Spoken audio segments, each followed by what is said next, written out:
같이 보겠습니다. 야고보서 1장 19절에서 27절까지 말씀입니다. 야고보서 1장 19절에서 27절까지 우리 한 목소리로 우리 같이 함께 읽겠습니다. 천천히 시작.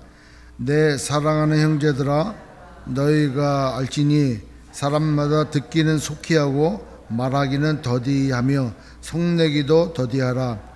사람이 속내는 것이 하나님의 의를 이루지 못함이라.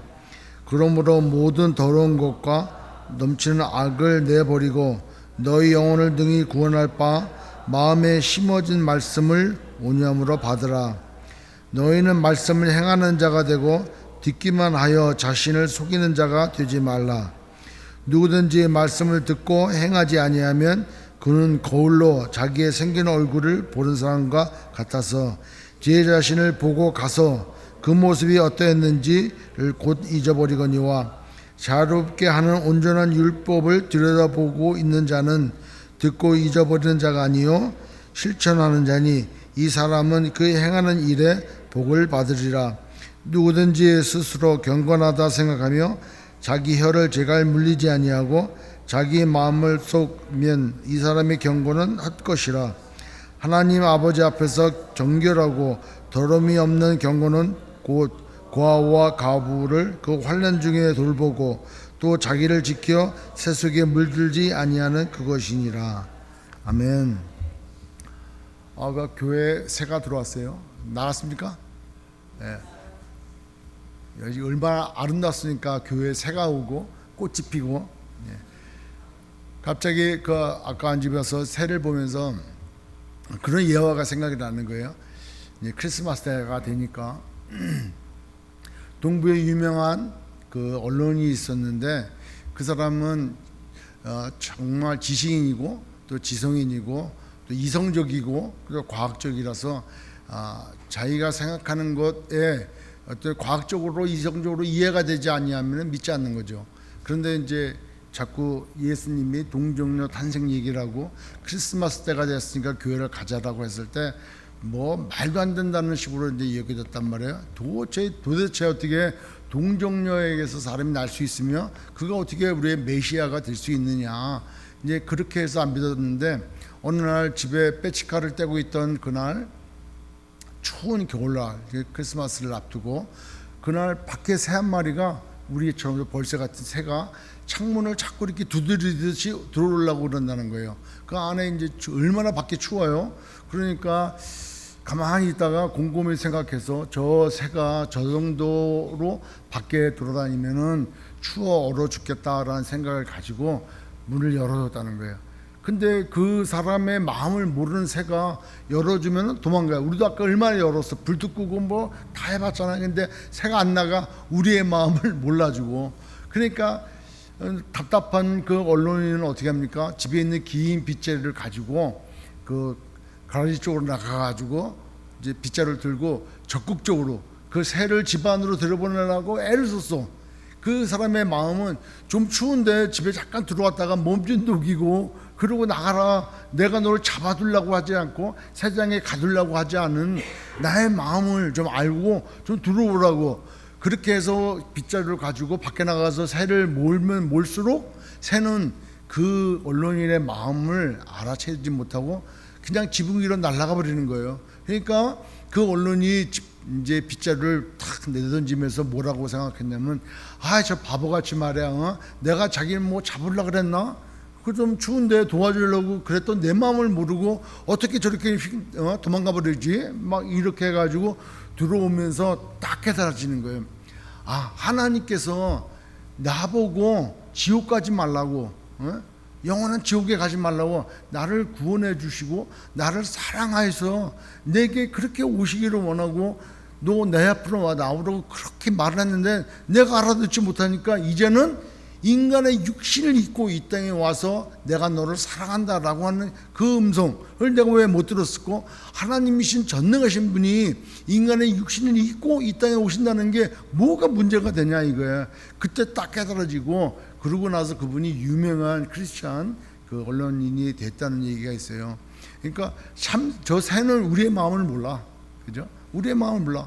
근데 우리도 신앙생활 하면서 하나님의 마음을 모를 때가 얼마나 많아, 그죠? 말씀을 통해서 우리는 하나님의 마음도 알고 또 하나님께서 이렇게 하시기를 원하는구나 이제는 알게 됐어요. 왜 알게 됐죠? 우리가 예수를 믿으니까. 그러면 모든 사람들이 예수를 믿는다고 그 음성을 들을까? 아니죠. 성령께서 우리에게 오셔서 말씀을 깨닫게 해주셔가지고 예수가 그리스도이심을 우리가 알게 됐단 말이에요. 그죠? 그리고 이제 성경의 말씀도 그전에는 그냥 보면은 그리고 까만 건 그리고 하얀 건 종이구나 해가지고 한 장만 봐도 졸리고 막 그런데 나중에 이 책이 이 성경이 하나님께서 나를 얼마나 사랑하시는지 그 사랑의 편지구나라고 깨달아지고 난 다음부터는 이 말씀이 실제가 되진다는 거죠. 믿습니까? 그리고 성령께서 우리로 하여금 이 말씀이 깨닫도록 알게 해주신다는 거예요. 그러니까 우리의 신앙생활, 우리의 믿음생활은 가짜가 아닌 거예요. 실제인 거예요. 여러분, 신앙생활이 실제인 거 믿습니까? 믿음은 실제인 거예요. 우리가 구원받는 게 가짜가 아니에요. 우리가 죽으면 뭐 또 어떻게 되겠지, 이게 아니라니까. 예수 믿고 성령 받고 구원받았다고 한다면 우리가 오늘뿐만 죽어도 천국 간다는 그런 확신 가운데, 그런 실질적인 믿음 가운데 우리가 신앙생활을 해야 되는 거죠. 사도 바울이 빌립보에서 그렇게 얘기해요. 내가 사는 곳이나 죽은 곳이나 매일반이라는 거예요. 근데 차라리 죽어서 주 앞에 가는 게 더 낫다는 거. 왜? 그걸 다 봤으니까, 아니까. 근데 여기 있는 것은 너희와 함께 있기를 원해서 너희에게 뭔가 주기 위해서 빌립보에. 그러니까 이렇게 있지만 사는 거나 죽은 거나 별반 차이 없다는 거예요. 여러분도 그렇습니까? 사도 바울 입장에서 사는 게 더 힘들죠. 왜냐하면 앞으로 빌립보서를 쓸 때가 로마 감옥에 있을 텐데 거기서부터 나와가지고 뭐 4차 여행하고 감옥에 2차로 갇히고 그리고 수많은 또 고난과 고통과 시련을 다양할 거 아닙니까? 그럴 바에는 진짜 그 영광의 하나님이 계시는 곳에 가는 편이 더 낫지만, 사는 것이나 죽은 것이나 그 마음 가운데 그 신앙이 믿음이 실제이기 때문에 여기 있어도 모든 것을 하더라도 자족하는 마음이 있다는 거예요. 그러니까 내게 능력 주시는 자 안에서 내가 모든 것을 할 수 있다는 거예요. 그러니까 천국에 있으나 지금 여기 있으나 내 마음은 천국이라는 거예요. 그러니까 그의 신앙생활이 실제인 거죠. 그러니까 우리의 신앙생활이 실제가 되어야 되는 줄 믿습니다. 여러분, 만약에 아브라함이 이제 갈대아 우르에서 가나안 땅으로 가지 않습니까? 아브라함 가족들이 다 모였어. 하나님께서 여기를 떠나서 하나님께서 지시할 땅 어딘지도 몰라. 근데 그 땅으로 가라 그러는데 우리 갈까? 할 때 그 가족들이 다 가기로 결정을 했을까? 그들이 실제 갈대아 우르에서 하란까지 이제 갔는데 하란까지 갈 때 그들은 어떻게 갔을까 한번 생각을 해보면은, 그 갈대아 우르가 어떤 도시냐면은 그 옛날에 오래전에 NHK 일본 NHK 방송에서 이 메소포타미아 문명에 대해서 한번 이렇게 다큐멘터리로 한번 나온 적이 있어요. 이제 그때 저도 한번 보면서 우리가 말로만 생각했던 우르가 그냥 촌동네, 유프라데스 강과 티그리스 강이 만나는 그쪽 어느 한 구석에, 그 다음에 거기에 그 페르시아 만고 입구에 있는 작은 도시겠지라고 생각했던 그것이 그냥, 비록 NHK 그 방송에 나중에 그 컴퓨터로 다 이렇게 해서 했지만 그 당시 문헌과 여러 가지를 조합을 해가지고 나타난 갈대아 우르는 굉장히 당시에 번화한 도시고, 지금의 뉴욕같이 아주 활발한 도시고, 뭐 다 있었대. 글씨도 있었고 맥주도 있었고 뭐 상업의 중심 도시였고, 얼마나 번화한 도시인지 몰라.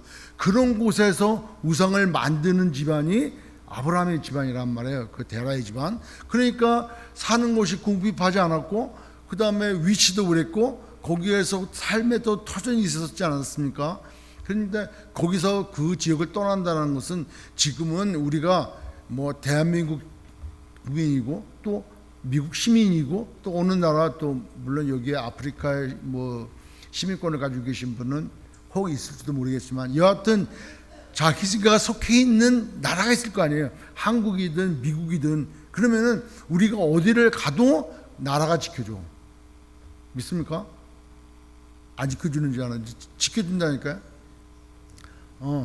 제가 라오스에 선교를 가가지고 3개 팀이 갔어요. 그래서 이제 대만에서 한 팀이 오고, 그다음에 미국에서 영어권이 한 팀이 가고, 그다음에 이제 우리 한국 팀이 이제 한 팀이 가서 3팀이 가가지고 사역지를 3군데로 이제 동시에 들어갔는데, 그때 대만에서 온 팀이 잘못 그래가지고 추방을 당했어요. 추방을 당하는데, 근데 우리까지 이제 피해를 올까봐 막 노심초사했는데 다행히 우리까지 영향력이 미치지 않고 자기들만 왔다 그렇게 해가지고 이제 추방만 당했는데, 그 추방 당할 때 잘못하면은 거기서 그냥 붙들려 가는 거예요. 감옥살이라는 거예요. 왜? 불법이니까. 복음을 전하고 그 다음에 신앙을 개종하고 뭐 이런 건 불법이니까 그거 다 감옥에 들어가야 되는데, 그 나라가 그들을 지켜준단 말이에요. 그러니까 우리가 뭐 시민권을, 미국 시민권을 가지고 있다 그러면은 해외에 나가서 어떤 일을 할 때 구해 오잖아. 미국에서. 그죠? 그래서 북한에 가 있다 그러면 구해 오잖아. 어떻게든지 가서 구해 와, 나라가. 근데 당시에 갈 때야 우리는 그런 국가적인 도시가 아니기 때문에 도시란 말이에요. 그러니까 그 지역을 떠나면은 자기를 보호해 줄 그런 국가나 어떤 그게 없다는 거예요.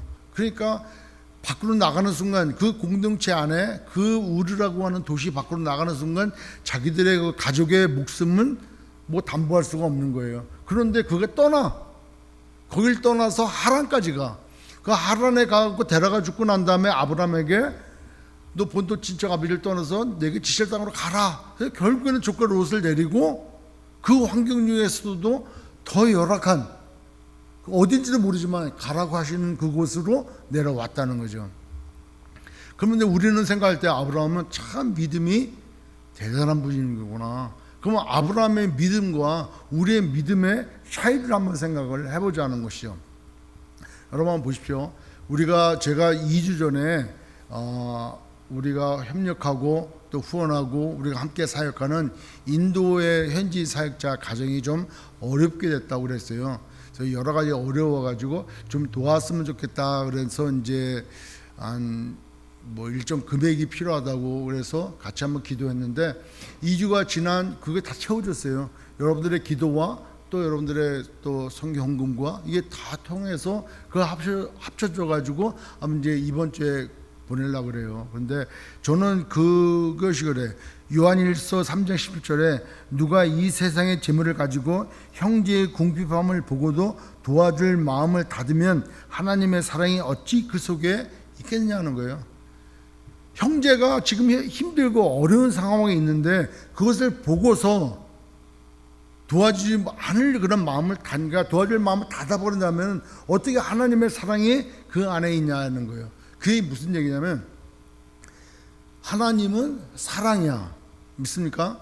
예수님도 사랑이야. 하나님의 사랑의 표현이 예수님을 통해서 우리에게 증거되어졌고 나타나졌단 말이에요. 근데 그 하나님의 사랑이 우리 안에 들어와 있어요. 있습니까? 없습니까? 저만 있나? 그러니까 하나님의 사랑이 우리 안에 들어왔어. 그러니까 우리에게 나타나는 것은 그 하나님의 사랑이 나타날 수밖에 없다는 거예요.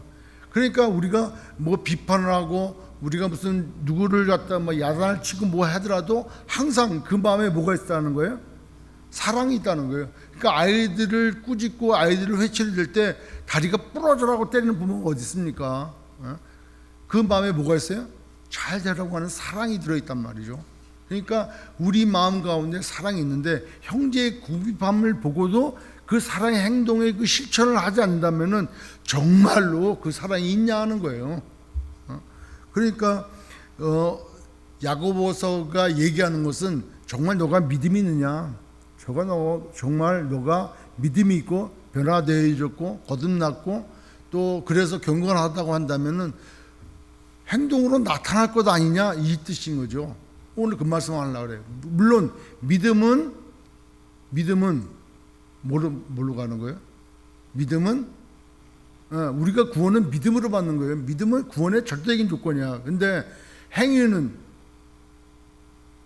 잘 아셔야 돼. 행위는 우리의 믿음에 전혀 구원받는 거에 전혀 도움이 안 된다는 거니까 우리가 구원을 받는 데 있어 가지고 나의 노력과 나의 열심과 나의 최선이 이라도 들어가지 않는다는 거예요. 전적인 하나님의 은혜로 우리에게 주어졌고 구원은 전적으로 주어주신 그 하나님의 은혜를 믿음으로 받을 때 되는 거죠.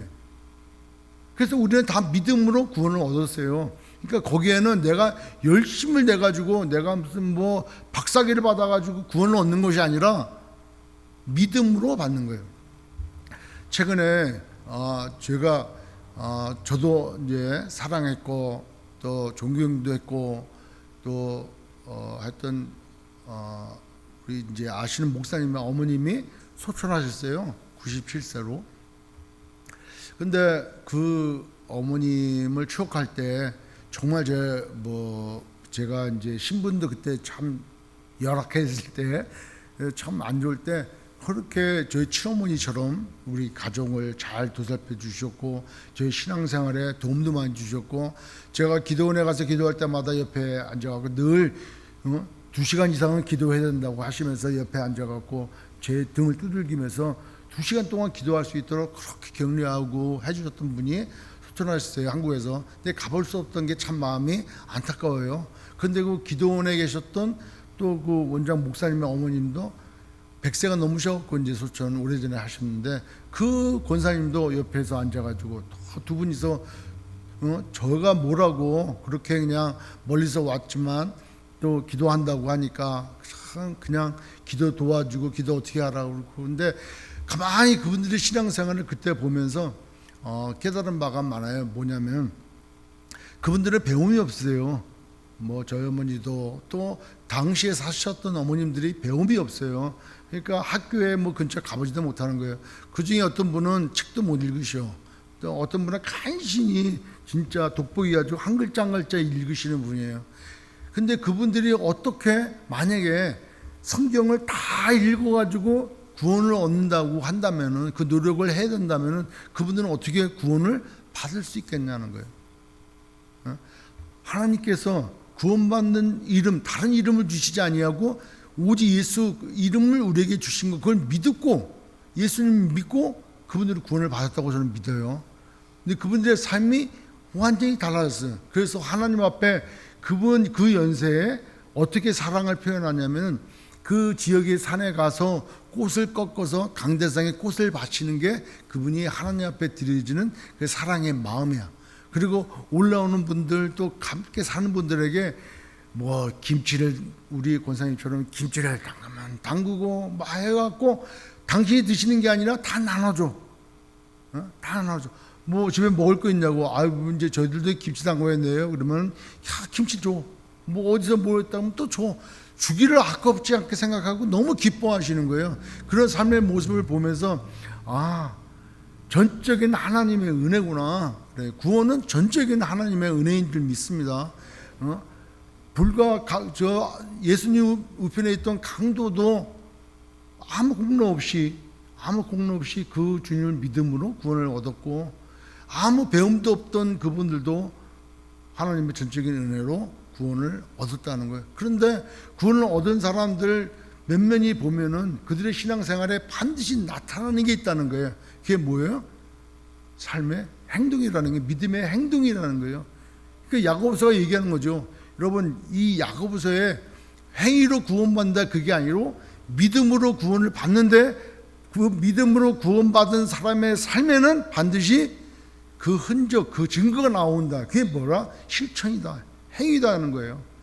그러니까 우리의 삶에 구원을 받았다고 하면서 경건한 삶을 산다고 하면서 오늘 여기 말씀처럼 고아와 과부도 돌보지 않는다라는 거예요. 그거는 잘못된 거 아니냐 하는 거죠. 여러분 지난 시간에 언젠가 얘기했지만 고아와 과부와 이방인에 대해서 하나님은 특별히 말씀하세요. 가만히 생각하면 그때도 얘기했잖아요. 고아, 아버지가 없는 사람이야, 부모가. 그죠? 특별히 엄마가 아니라 아버지가 없는 사람을 고아라고 그래요. 영적으로 하나님 아버지를 모르면 고아예요. 그죠? 하나님 아버지를 모르는 사람은 고아예요. 예수 믿지 않는 사람들은 다 고아야. 과부는 남편이 없는 거예요. 예수님은 우리의 남편 되시는 거예요. 교회가 신부가 되고 그러니까 남편이 없으면 과부야. 그 과부를 돌보라는 거예요. 영적으로 과부된 사람들 도우라는 거예요. 이방인이야. 소속된 데가 없어요. 우리는 다 이제는 어디로 소속되어 있어요? 천국 시민이 되어 있다는 거예요. 우리 소속이 되어 있어. 근데 이방인들은 소속이 없어. 늘 불안해. 언제 죽을지도 몰라. 도우라는 거예요. 그런 고아와 과부와 이방인을 보고도 돕지 않는다면 그거 잘못된 거라는 거예요. 그러니까 예수를 믿은 우리가 하나님의 사랑이 우리의 부어진 바 되어진 사람들은 그런 사랑을 실천하게 되어 있다는 거예요. 믿음으로 행동하게 되어 있다는 거죠. 믿으십니까? 그래서 야고보서는 얘기하는 거예요.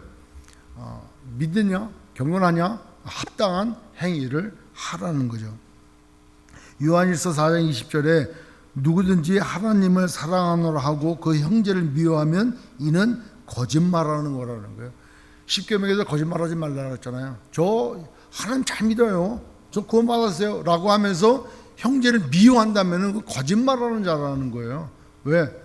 변화된 사람이면 새로운 피조물이라면 미워할 수가 없다는 거예요. 미워하는 마음이 들지. 그러나 이길 수 있다는 거예요. 우리는 하나님의 말씀을 늘 갖고 다니고 보고 그래요. 그러면서 이 율법의 이 말씀, 하나님의 말씀을 실천하기는 되게 어렵다 생각을 해요. 그렇지 않습니까? 저부터 역시 그렇고 말씀대로 산다는 게 이게 정말 쉽지 않은데 그래요. 그렇지 않습니까? 근데 한번 우리 생각을 해보자고요. 오늘 말씀을 보면은 먼저 19절에 내 사랑하는 형제들아 이렇게 얘기해요.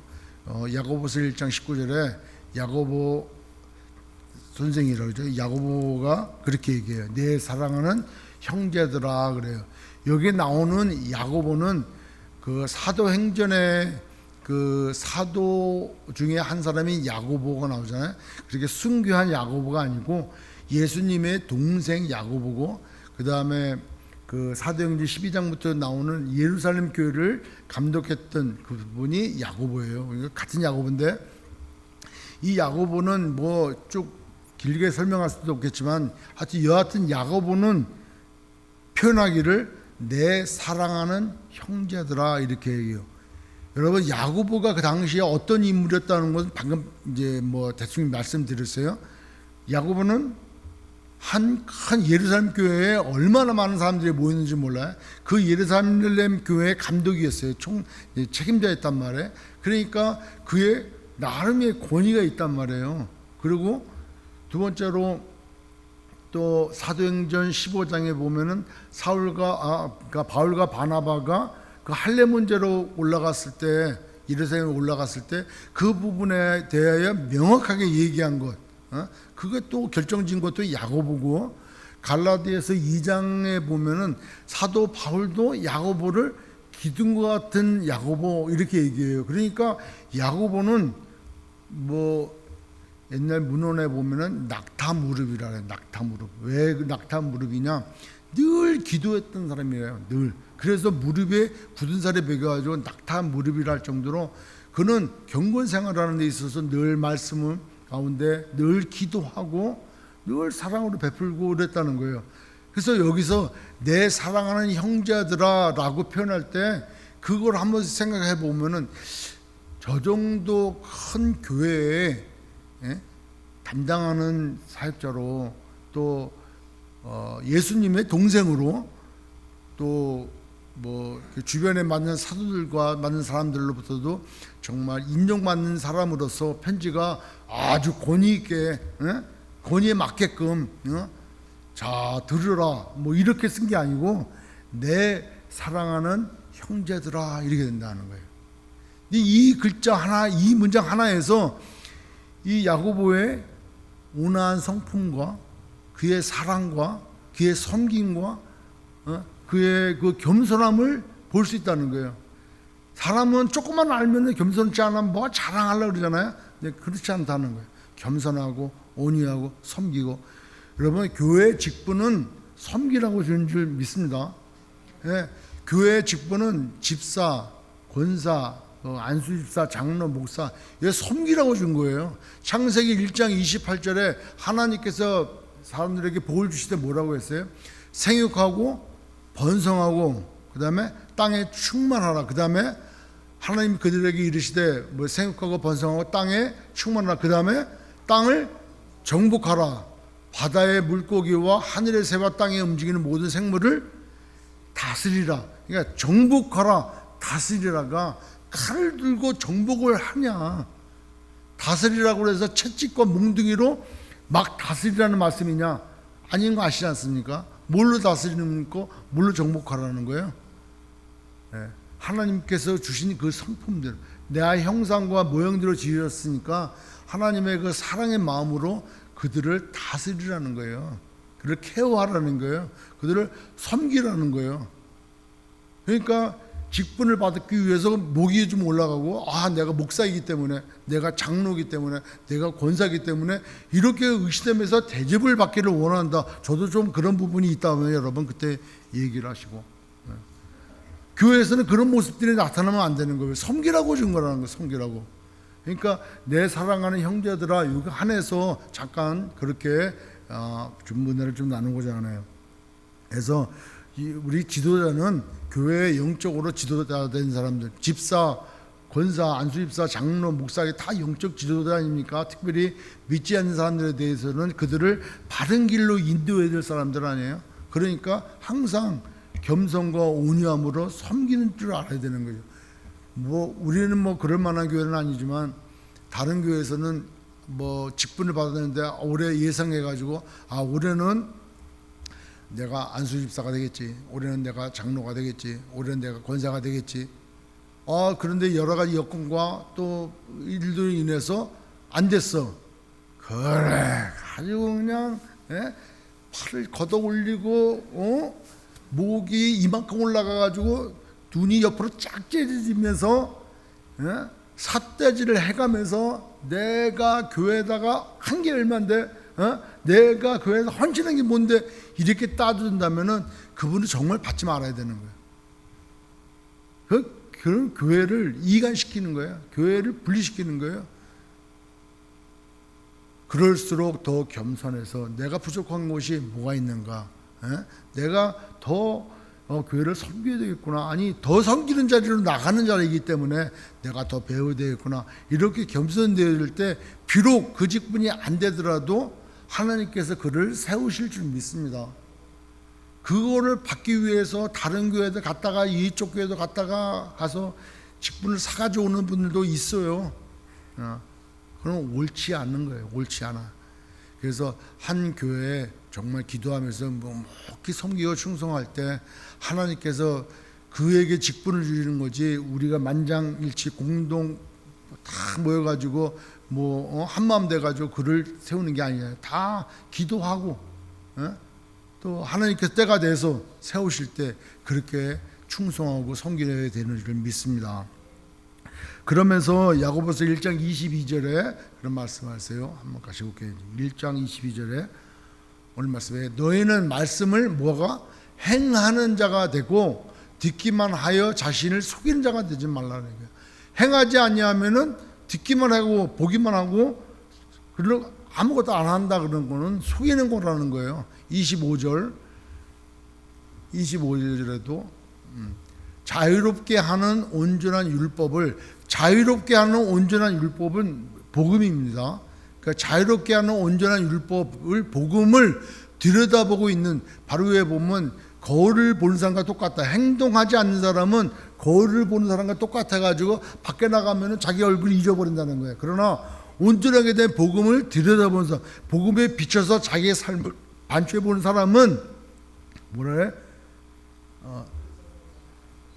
잊어버리는 자가 아니라는 거예요. 실천하는 자니 이 사람은 그 행하는 일에 복을 받는다는 거예요. 그러니까 행함으로 복을 받는 거예요. 내가 복 받기를 원해. 그리고 아무것도 안 해. 저 하나님 앞에 복 받기 원합니다. 하나님 저에게 좀 복을 주세요. 저에게 건강의 복을 주시고 자녀의 복을 주시고 물질의 복을 주시고 저에게 우리 복 받기 좋아하잖아요. 그보다 더 큰 영생의 복, 또 더 큰 하나님이 내 안에 충만한 그 복을 주셔서 어떤 환경 가운데도 기뻐하는 그런 복을 내게 주십시오. 그리고 밖에 나가서 딴짓해. 밖에 나가서 늘 들려오는 소리가 주의 음성, 찬양의 소리가 들려오는 게 아니고 옛날에도 늘 얘기했던 대로 댕댕댕댕 이런 소리만 들려. 그게 무슨 소리? 요즘에는 뭐 컴퓨터라 얘기하고 이제 그 소리도 안 들린대요. 옛날에 저도 한번 가보니까 이 슬로모션 땡겨갖고 맞으면은 댕댕댕댕 돈 떨어지는 소리가 나잖아요. 그 소리만 들리고 있고, 밖에 나가서 뭐 거룩하고, 밖에서 말하는 것도 그렇고, 이런다면 그거 자기를 속이는 거라는 거예요. 그 복받기를 바라면서 그 이중적인 행동이라는 거예요. 하나님이 그거 모르시냐 하는 거죠. 그러니까 믿음이 있다면 실천이 반드시 따라오게 돼 있다. 그러면서 26절에만 보십시오. 26절, 27절 같이 볼 텐데 1장 26절에 봐요. 누구든지 스스로 경건하다 생각하여. 그러니까 누구든지 스스로 경건하다. 나는 믿음이 있다. 나는 신앙생활을 오래 했고 나는 성경의 말씀을 많이 알고 있고 성경 공부도 오래 했고 나도 직분 받은 지 오래됐고 또 이렇게 경건생활한 지 오래됐다라고 한 사람은 뭐예요? 자기 혀를 재갈 물린다는 거예요. 그러니까 누구든지 스스로 경건하다 생각하여 자기 혀를 재갈 물리지 아니한다는 것은 경건은 헛것이라고 나중에 나오잖아요. 그러니까 내가 믿음이 있고 내가 신앙생활 잘하고 내가 경건하다 한다면 입술에 재갈 문다는 거예요. 어제도 새벽 기도에도 이제 그런 말씀 나눴는데 헛된 말을 한다거나 그 다음에 아주 부정적인 얘기를 한다거나 성급하게 말을 한다거나 누구를 헐뜯는다거나 뭐 중상모략을 한다거나 이렇게 그냥 듣는 대로 그냥 쏟아져 붓거나 뭐 이러다 버리면은 그건 경건하지 않는다는 거예요. 경건하고 신앙생활이 있고 믿음이 있다면 하나님께서 행하실 것을 믿고 자기 혀를 재갈 물린다는 거예요. 그러니까 경건한 자는 자기 혀를 재갈 물리고 두 번째로 뭐예요? 자기의 마음을 속이지 않는다는 거예요. 그 얘기는 자기의 마음 가운데 하나님께서 주시는 말씀을 실천하는 데 있어가지고 내 해야지 하고 안 하는, 이게 속이는 그런 일을 안 한다는 거예요. 그래서 속이지 않고 그 다음에 그런 사람은 이제 헛된 것뿐만 아니라 다음 27절에 그의 삶의 행동에 하나님 아버지 앞에서 경건하고 두려움이 없는 경건은 하나님 앞에서 저 믿음대로 했습니다. 하나님이 원하시고 기뻐하시는 그러한 믿음의 사람은 어떻게 한다고 그랬어요? 고아와 과부를 그 환난 중에 돌본다는 거예요. 그러니까 불우한 이웃을 보고 돕지, 그러니까 꼭 구제뿐만이 아니라 아까 말씀드린 대로 영적으로도 지금 지옥에 갈 사람들 선교하고 전도하고 뭐 이런 여러 가지 일들에 무관심하지 않는다는 거예요. 돌보고 또 자기를 세속에 물들지 아니한다는 거예요. 아까도 말씀드렸지만 성경 백독을 하면 뭐합니까? 그의 삶의 행동은 전혀 다른 모습으로 나타난다면 언젠가 동분가 어디에서 연쇄 살인범이 잡혔어요. 잡혔는데 그 사람이 다들 놀랬지. 그래가지고 주변 사람들의 얘기를 들으니까 그 사람은 평상시에 얌전한 사람이고 동네에서 도움을 많이 준 사람이고 가끔 보면은 이렇게 흔들 의자에 앉아갖고 성경을 즐겨 보던 사람이라는 거예요. 아니 그렇게 봤던 사람이 행동 그렇게 하냐고. 제가 샌디에고에 이제 살았는데 샌디에고에 저희 살던 그 동네에서 이 도로를 건너편에 보면 또 이제 한 동네가 있잖아요. 어느 날 신문에 대서특필 났어. 그 동네가. 그래갖고 무슨 일인가 하고 들어보니까 뭐 미국 신문 났지만요. 야, 그 동네 전체가 뭐 몇십 가구가 됐겠죠. 거기에 다 성적으로 얼마나 문란하고 난잡한지 몰라. 부부 스와핑하는 동네였대. 저희 살던 동네 앞에가. 그리고 거기도 저도 지나가고 그 동네 가서 차도 돌리고 몇 번 가봤거든요. 멀쩡해 사는 게 다. 이렇게 세상이 타락해져 가는 대로 세속에 물지 아니하는 사람이 진정한 또 하나님이 기뻐하시는 경건한 생활이라는 거예요. 여러분 우리 삶 가운데 경건치 못하는 것들이 뭐 그것뿐만이 있겠습니까? 아까 얘기한 뭐 여러 가지 일들, 그런 일들 통해서 정말 하나님이 기뻐하시지 않는 일들을 안 하는 거, 그것이 경건한 거 아니겠습니까? 자, 그렇다면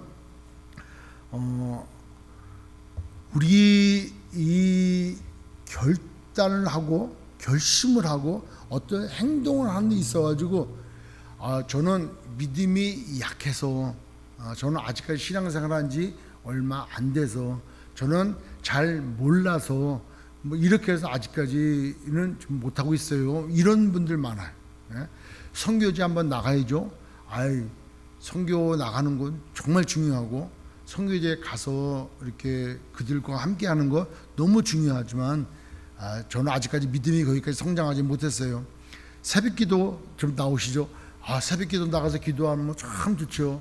새벽에 피곤하고 또 저가 일어나지 못하고 이런 얘기들이 많아서 안 되는 거예요. 그러니까 내가 그렇게 하지 못하는 이유를 이제 오늘 말씀을 통해서 한번 생각을 해보길 바라요. 여러분들 인격에 3요소가 있다고 그래요. 인격에는 뭐가 들어가죠?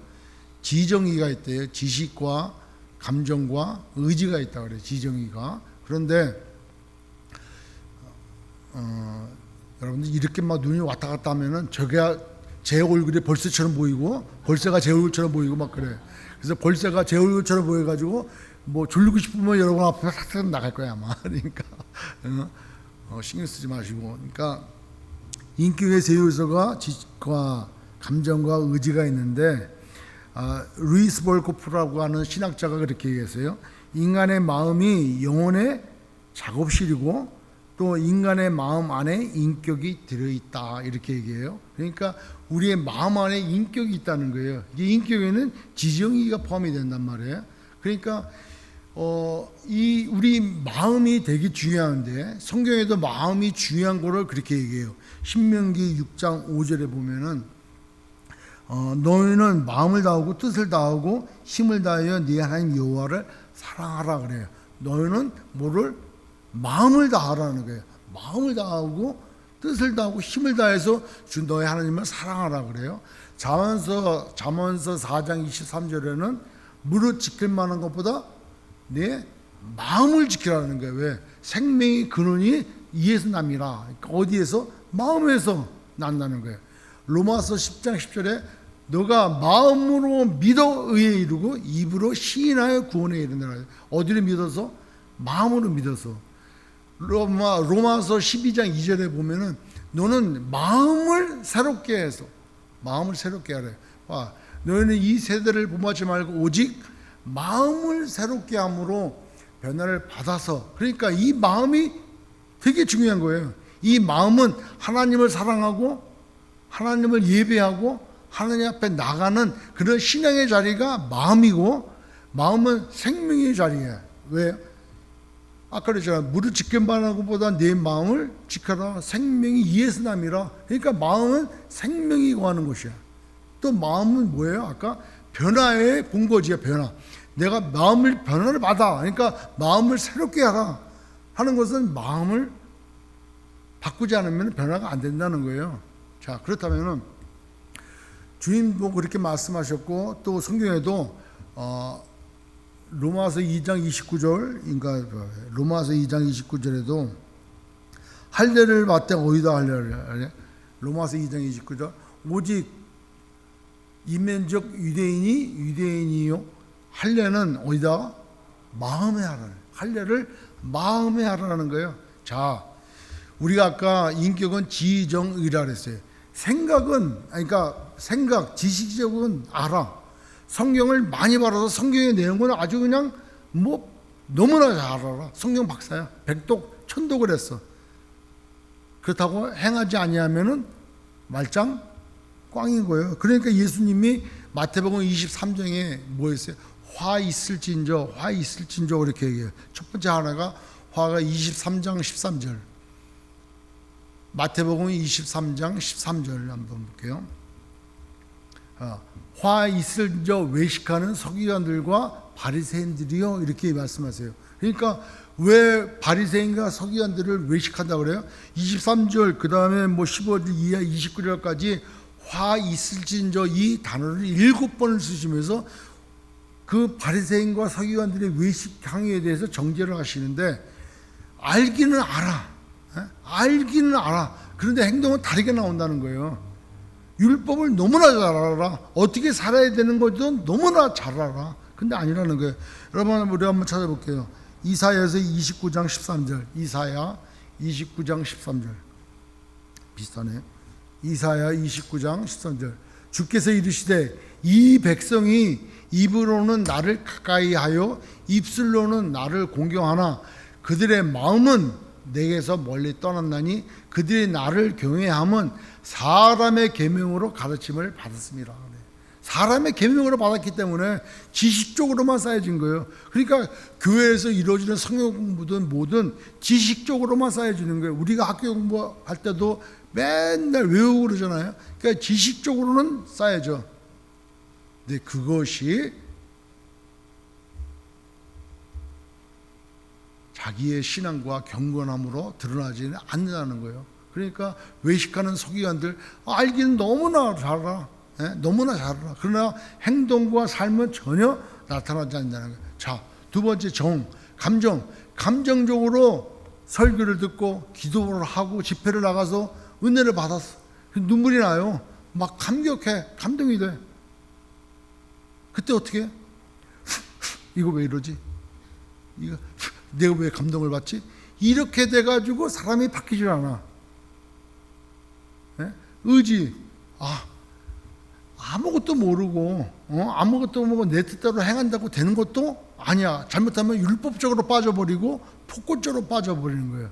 그러니까 인격은 지식과 감정과 의지가 잘 균형돼야 돼. 이 마음은 그 인격이 들어가 있지만 여기에 다른 내면적인 것 포함해가지고 이 마음 형성해요.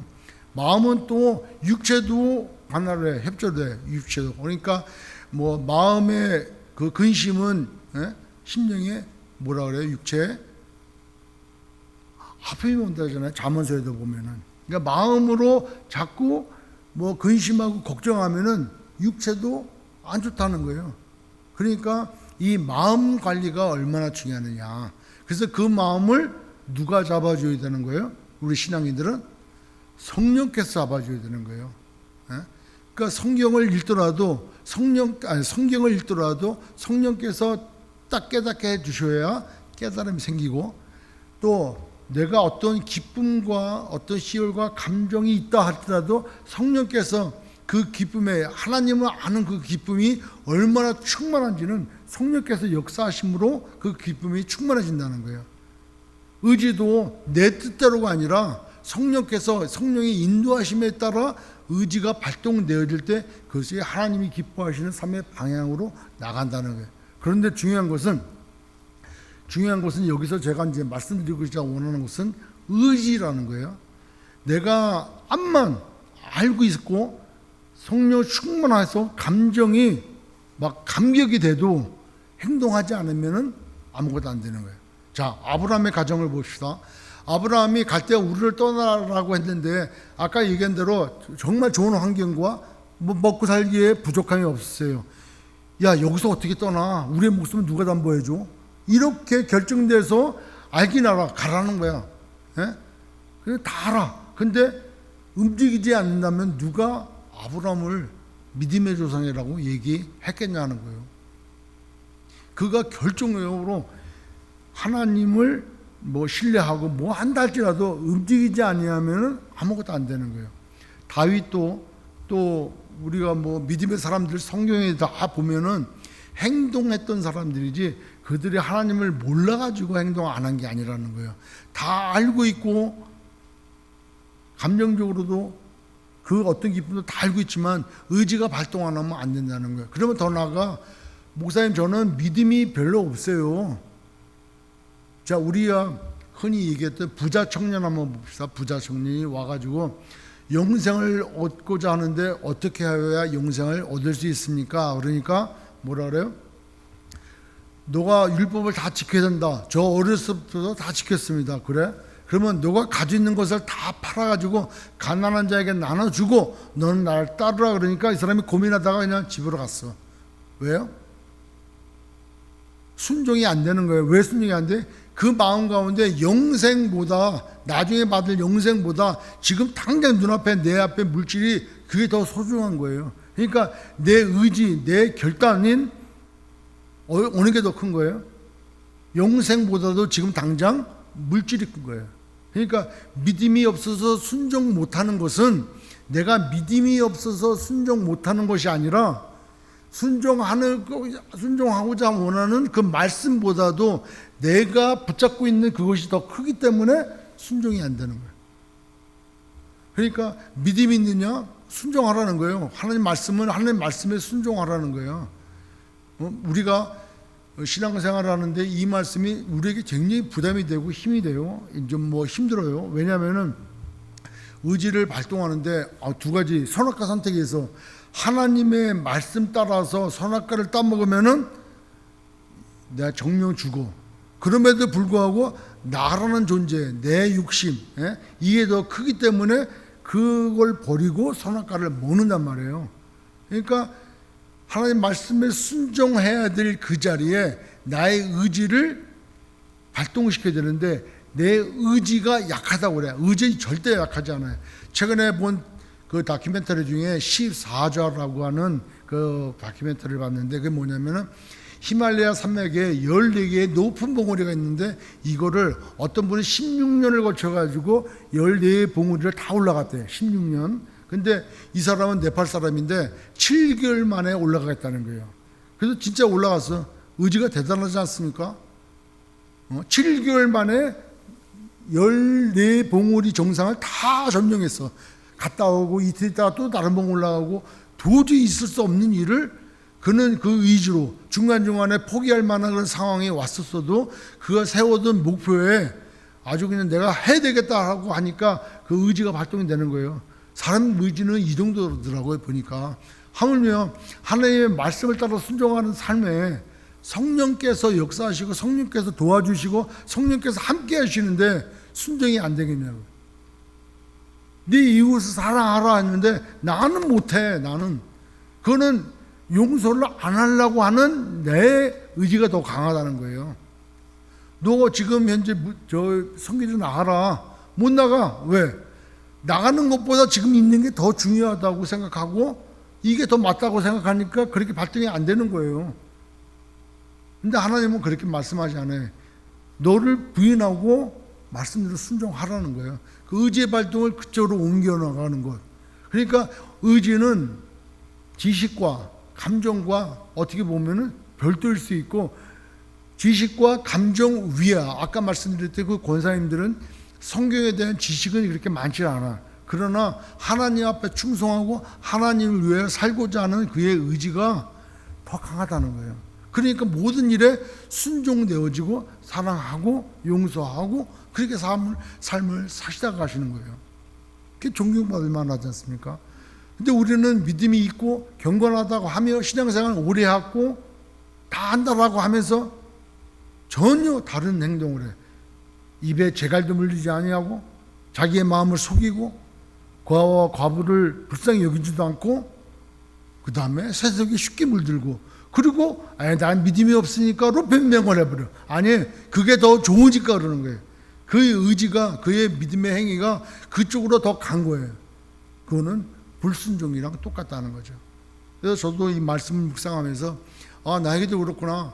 내 삶의 전반적인 모든 부분에 내 마음에 내 의지를 약하면은 성령님께 도움 얻고 기도하고 그리고 하나님이 기뻐하실 쪽으로 순종해 나가는 그런 삶을 살아야겠다는 거예요. 그걸 하나님께서 기뻐하시는 삶이다 이게 계신다는 거죠. 우리 모두가 다 이렇게 믿음이 있다라고 하는 그런 증거가 삶으로 실천함으로 행위로 드러나시길 주의 이름으로 축원합니다.